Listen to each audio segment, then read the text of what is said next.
अभी अहम खबर से बुलेटिन का आगाज करेंगे। ख्वाजा सरा को शादी की इजाजत है, ऐसा कहना है मुफ्ती अब्दुल कवी का। मुफ्ती अब्दुल कवी के खिलाफ इंदराज मुकदमा की दरख्वास्त दायर कर दी गई है। मुफ्ती अब्दुल कवी ने टीवी प्रोग्राम में कहा कि ख्वाजा सरा शादी कर सकते हैं। दरख्वास्त गुजार ने मौक़िफ़ इख्तियार किया कि मुफ्ती अब्दुल कवी का बयान गैर फितरी और खिलाफ मजहब है। मुफ्ती अब्दुल कवी का बयान गुनाह और बेराह रवी है। ख्वाजा सरा में औलाद पैदा करने की सलाहियत नहीं होती। अदालत ने 14 अप्रैल के लिए पुलिस से जवाब तलब कर लिया है। एक बार फिर आपको बताते चलें, अदालत ने 14 अप्रैल के लिए पुलिस से जवाब तलब कर लिया। दरख्वास्त गुजार का मौक़िफ़ है, ख्वाजा सरा में औलाद पैदा करने की सलाहियत नहीं होती। मुफ्ती अब्दुल कवी का बयान गुनाह और बेरा रवी है और मुफ्ती अब्दुल कवी का बयान गैर फितरी और खिलाफ मजहब भी है। आपको बता रहे हैं, मुफ्ती अब्दुल कवी ने कहा था ख्वाजा सरा को शादी की इजाजत है। मुफ्ती अब्दुल कवी के खिलाफ इंदराज मुकदमा की दरख्वास्त दायर कर दी गई, जिसमें दरख्वास्त गुजार ने मौक़िफ़ इख्तियार किया। मुफ्ती अब्दुल कवी ने टीवी प्रोग्राम में कहा ख्वाजा सरा शादी कर सकते हैं। मुफ्ती अब्दुल कवी का बयान गैर फितरी और खिलाफ मजहब है। मुफ्ती अब्दुल कवी का बयान गुनाह और बेरा रवी भी है। ख्वाजा सरा में औलाद पैदा करने की सलाहियत नहीं होती। अदालत ने 14 अप्रैल के लिए पुलिस से जवाब तलब कर लिया। आपको एक बार फिर से अपडेट करें, मुफ्ती अब्दुल कवी का ये बयान सामने आया था कि ख्वाजा सरा को शादी की इजाजत है। मुफ्ती अब्दुल कवी के खिलाफ इंदराज मुकदमा की दरख्वास्त दायर कर दी गई है। दरख्वास्त गुजार का कहना है कि मुफ्ती अब्दुल कवी ने टीवी प्रोग्राम में कहा ख्वाजा सर शादी कर सकते हैं। मुफ्ती अब्दुल कवी का बयान गैर फितरी और खिलाफ मजहब है। मुफ्ती अब्दुल कवी का बयान गुनाह और बेराह रवी है। ख्वाजा सरा में औलाद पैदा करने की सलाहियत नहीं होती है। अदालत ने 14 अप्रैल के लिए पुलिस से जवाब तलब कर लिया है। इसी पर मजीद बात करेंगे जमालुद्दीन जमाली से। जी जमाल, बताइएगा ये मामला क्या है? जी बिल्कुल, मशहूर ज़माना मुफ्ती अब्दुल कवी के खिलाफ इंदराज मुकदमा की दरख्वास्त दायर की गई है। अब्दुल कवी ने एक टीवी प्रोग्राम में कहा था कि ख्वाजा सरा जो है उनको शादी की इजाज़त होनी चाहिए और उस हवाले से इस मुद्दे की सपोर्ट में बड़े दिए थे। वकील जो है दरख्वास्त गुजार ने इंदराज मुकदमा की दरख्वास्त में मौक़िफ़ इख्तियार किया है कि अब्दुल कवी जो है मुफ्ती अब्दुल कवी ने ये बयान देकर जो फितरत है, फितरत के जो बुनियादी असूल हैं उनका मजाक उड़ाया है और इस्लाम की जो बुनियादी तालीमात हैं उनका मजाक उड़ाया है। उसका कहना था कि शादी का मकसद जो है औलाद पैदा करना और नस्ल इंसानी को आगे बढ़ाना है।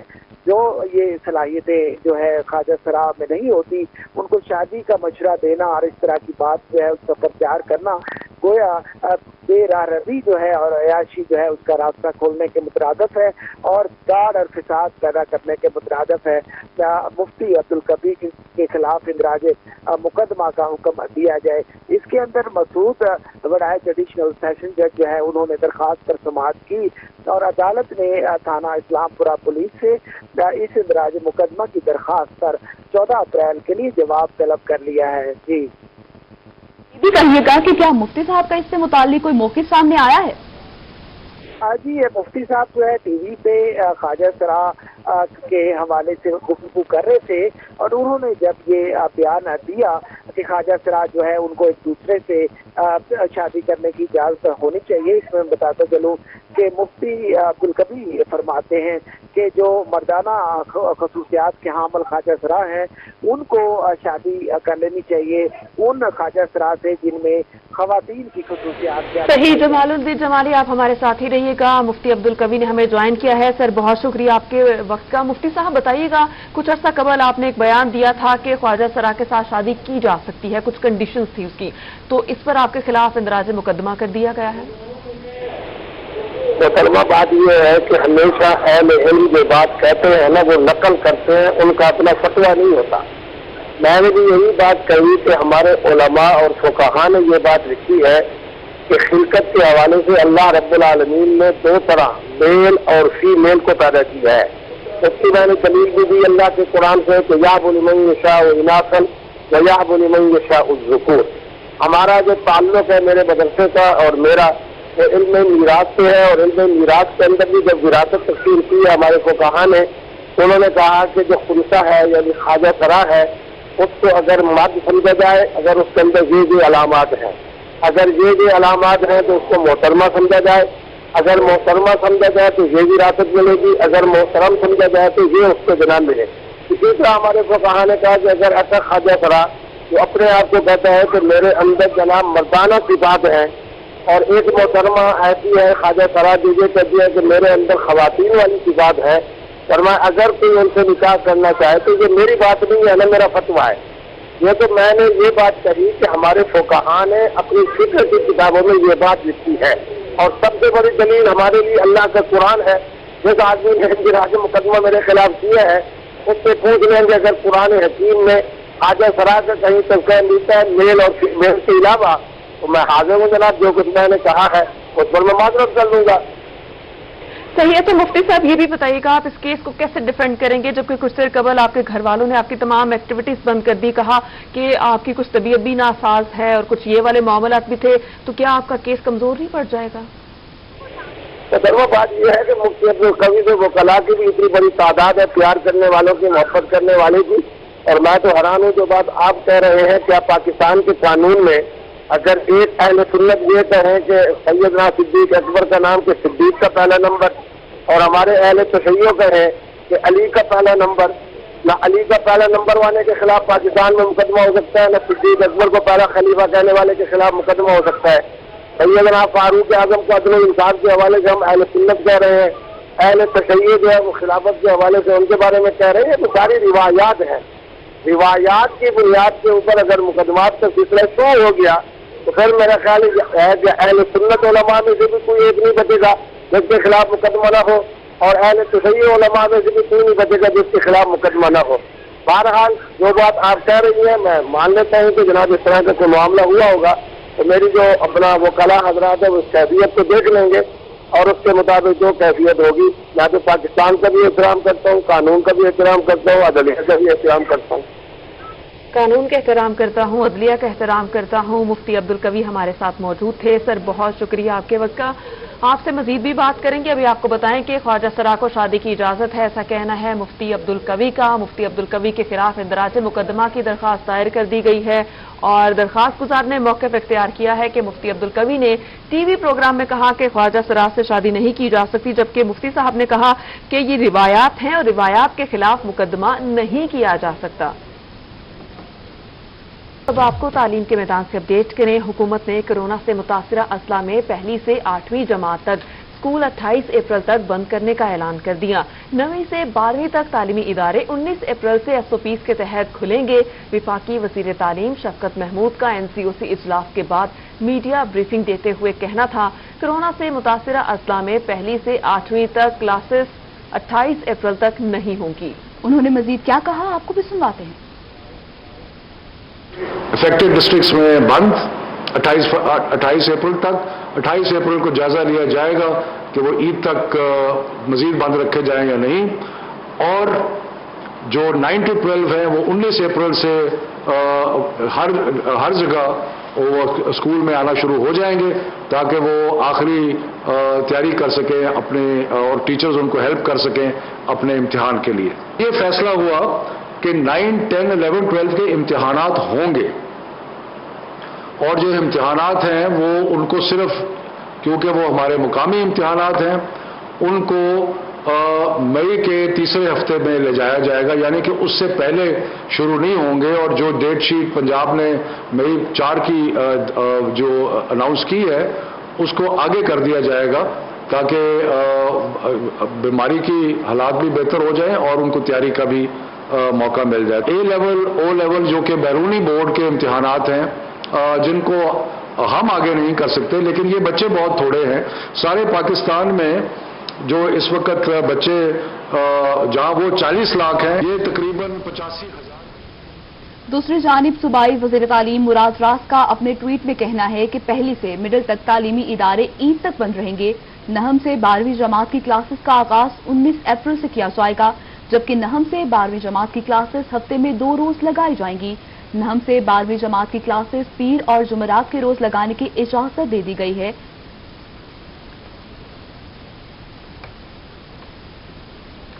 اسی حوالے سے آپ کو مزید بھی اپڈیٹ کریں۔ NCOC کے اجلاس میں تعلیمی اداروں کے حوالے سے بڑا فیصلہ کر لیا گیا۔ کورونا سے متاثرہ اضلاع میں پہلی سے 8ویں جماعت تک اسکول عید تک بند رہیں گے۔ تفصیلات بتا رہی ہیں سہیرہ طارق۔ ओसी के इजलास में आज एक तालीमी इदारों के हवाले से बड़ा फैसला जो है वो सुना दिया गया है।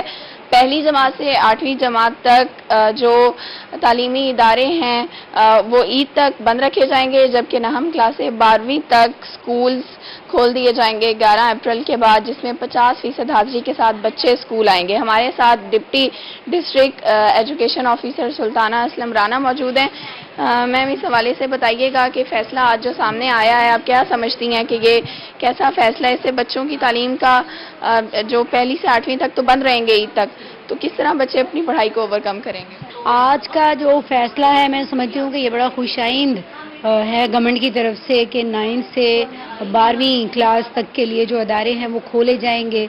उन बच्चों के लिए 50% हाज़िरी और SOPs के साथ तमाम जो हमारा सिस्टम है उसको इम्प्लीमेंट किया गया है। चूँकि कोरोना की ये जो तीसरी शदीद लहर है ये बहुत डेंजरस है और बच्चों की तीसरी लहर शदीद डेंजरस है। सुहेरा तारिक, शुक्रिया। कोरोना से मुतासरा इस्लाह में पहली से 8वीं जमात तक स्कूल ईद तक बंद रहेंगे। बच्चों के वालिदैन ने फैसले को खुशाइंद करार दे दिया है। इसी पर तफसीलात जान लेते हैं अलिशबा आसिफ से। जी अलिशबा, बताइएगा। जी बिल्कुल, आज NOC के तहत इजलास हुआ है जिसमें यह फैसला किया गया है कि पहली से लेकर 8वीं जमात तक स्कूल जो हैं वो ईद के बाद खुलेंगे और नोहम दोहम जबकि उनकी जो क्लासेस हैं 50% तक हाजिरी वाले जो बच्चे हैं वो स्कूल आ सकते हैं। तो वालिदैन से जान लेते हैं, घर वालों से जान लेते हैं कि ये जो फैसला है वो इससे कितने मुतमईन है। जी बताइएगा। जी अल्हम्दुलिल्लाह मुतमईन है। क्यों जो बच्चे स्कूल जाके बीमार हो रहे हैं, SOPs का नहीं ध्यान हो रहा। हमने देखा है पिछली जो हाजिरियाँ थी स्कूल में, बच्चे खेल रहे थे, बगैर मास्क के खेल रहे थे और कोई उसमें यानी वो फासला नहीं रखा हुआ था, उन्होंने SOPs का कोई ख्याल नहीं रखा हुआ था। उससे बेहतर है हम बच्चों का खुद ख्याल रख रहे हैं और पढ़ाई भी घर पे जारी है, यानी ट्यूशन भी जा रहे हैं बच्चे, मास्क लगा के जा रहे हैं और घर में हमने महदूद किया हुआ है अपने बच्चों को। जी बिल्कुल, इनका तो यही कहना है कि बच्चों की जो सेहत है वो अव्वलीन तरजीह है और घर में बच्चों का ख्याल रखना। अलिशबा, आपका बहुत शुक्रिया। बहावलपुर में भी कोरोना SOPs के तहत स्कूल्स को बंद करने पर वालिदैन ने अपने अपने तहफ़्फ़ुज़ात का इजहार कर दिया। मज़ीद बता रहे हैं bureau chief Tayyab Saif. COC का फैसला हुआ है। एक दफा फिर से स्कूलों की बंदिश का फैसला सामने आया है, जिसमें पहली से 8वीं तक के जो स्कूल हैं उनको ईद उल फितर की छुट्टियां दी जा रही हैं आज से, और ख़ास तौर पर जो 9वीं और 10वीं के जो बच्चे हैं उनको हफ्ते में एक दफ़ा, 11वीं और 12वीं की जो तलबा तलबात हैं उनको भी हफ्ते में एक दफ़ा या 50% हाजिरी के हवाले से जो बुलाने का जो फैसला है वो किया गया है। इन तमाम तो सिचुएशन के हवाले से जो वालिदैन हैं वो हमारे से मौजूद, उनसे बात करते हैं। सर बताइएगा, कैसे देखती हैं आप हुकूमत के इस फैसले को? बच्चे पहले ही घरों में रह के थोड़ी सी पढ़ाई से उचाट हो गए थे, आप कैसे देखते हैं मामले? सर ये देखें ना कि अब बिना पढ़ाई वाला जो मसला है, फिर उसके बाद हर बंदा ताज़ी वाला है, तो इसीलिए कोई तो सहूलत हुकूमत निकाले ना, क्योंकि हर बंदा ताज़ी वाला है। सब चीज़ जब बंद हो जाएगी तो गरीब बंदा कहाँ से रोटी शोटी खाएगा? तो कोई सूरत हाल तो कोई निकाले ना हुकूमत। मतलब कि ये स्कूल बंद हो रहे हैं, ये नहीं होने चाहिए? जी नहीं होने चाहिए, क्योंकि अब बच्चों की पढ़ाई ये सारी है ना बड़ा मसला बन रहा है, तो इस वजह से ना पढ़ाई के कोई तो सूरत हाल इसकी निकालनी चाहिए ना, कोई सूरत हाल इसकी निकालनी चाहिए। जी सर, स्कूल बंद होने चाहिए या नहीं होने चाहिए? खूफ का शिकार हैं। ब्यूरो चीफ तैयब सैफ, शुक्रिया। और स्कूल बंदिश के फैसले को मियां वाली के वालिदैन ने मुस्तरद कर दिया है। वालिदैन का कहना है कि स्कूल की बंदिश से बच्चों की तालीम पर हर्ज आता है। तफसीलात बता रहे हैं अख्तर मजाज। हुकूमत की जानिब से एक फैसला किया गया है कि जो पहली क्लास से लेकर 8वीं क्लास तक के बच्चे हैं उनकी ईद तक छुट्टियां होंगी। नहम क्लास से लेकर 12वीं क्लास के जो तालिब इल्म हैं उनकी 50% हाजिरी जो है स्कूल में होगी और इस तरह पहली से 8वीं तक के जो बच्चे हैं वो अपने घरों में रहेंगे।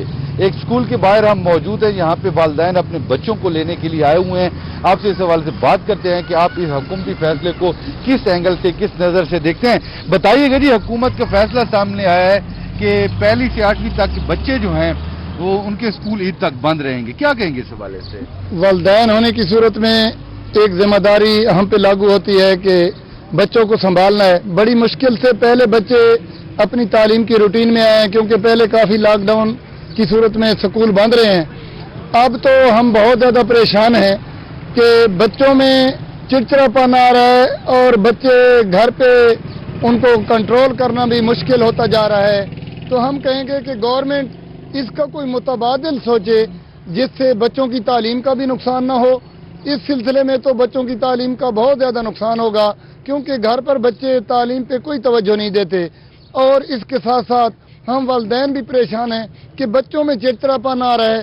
صبح ان کو ناشتے کا کہا جائے تو وہ کہتے ہیں ہم ناشتہ نہیں کرتے, سکول نہیں جانا, ہم سوئے پڑے ہیں. تو یہ بات پہ جی بالکل, والدین اپنی جگہ پر پریشان ہیں, حکومت اپنی جگہ پر والدین خاصے پریشان ہیں. اختر, آپ کا بہت شکریہ. سرگودا میں کورونا کے حوالے سے حکومتی نئی پالیسی پر پرائیویٹ اسکول مینجمنٹ ایسوسی ایشن نے خوش آمدید کہا. اسی پر مزید بتا رہے ہیں محسن الملک. سرگودا میں بھی اس فارمولے کو کس طریقے سے دیکھا جا رہا ہے. اسکولز اس وقت پہلی سے لے کے 8ویں تک بند کرنے کا جو فیصلہ آیا ہے, اس حوالے سے ہمارے ساتھ سرگودا پرائیویٹ اسکولز مینجمنٹ ایسوسی ایشن کے سینئر نائب صدر عرفان چوہدری صاحب موجود ہیں. عرفان صاحب, فیصلہ آ گیا, اس وقت پرائیویٹ ایسوسی ایشن جو ہے اسکولز کی, وہ کیا سوچ رہے ہیں؟ اصولی طور پر یہ فیصلہ اسکولوں کو جو 1 سے لے کے 8 تک بند کرنے کا فیصلہ ہوا ہے, ہم نے اس کو ہیوی ہارٹ کے ساتھ قبول کر رہے ہیں. لیکن یہ جو سینیریو بنا ہوا تھا کہ مسلسل ایک ڈیڈ لاک کسی کیفیت تھی, لاک ڈاؤن کسی کیفیت, تعلیمی ادارے بالکل ہی بند تھے, اس سے تھوڑا سا اس لیے بہتر ہے کہ سب سے زیادہ کرٹیکل ایریا جو اس وقت ہے وہ ہے 9th 10th اور فرسٹ ایئر سیکنڈ ایئر کا. پچھلے سال بھی 9th کو پروموٹ کر دیا گیا تھا, لیکن اس سال اگر 9th اور 10th کے بچوں کے امتحان ضروری ہیں تاکہ ان کا کوئی فارمولہ بنا کے آگے پر کیا جائے, اس حساب سے جو 2 دن ملے ہیں یہ کسی حد تک قابل قبول ہیں. لیکن میں سمجھتا ہوں اس میں اگر 4 دن مل جاتے تو شاید بچوں کا ذرا زیادہ فائدہ ہو جاتا. لیکن وہ بچے جو 1 سے 8 تک بند کر دیے گئے ہیں, نقصان ان کا بھی بہت ہے. اس کی وجہ متبادل ارینجمنٹ جو ہمارے پاس آن لائن کا ہے یا واٹس ایپ پہ ہے, ہماری 97% لوگ اس کو اویل نہیں کر پاتے. بچوں کا لوس زیادہ ہے. لیکن اگر یہ سیشن تھوڑا اور لمبا اگر ہو گیا 1 سے 8 والا, تو پچھلے سال تھوڑا اور لمبا کرنا چاہیے. بہت شکریہ محسن الملک.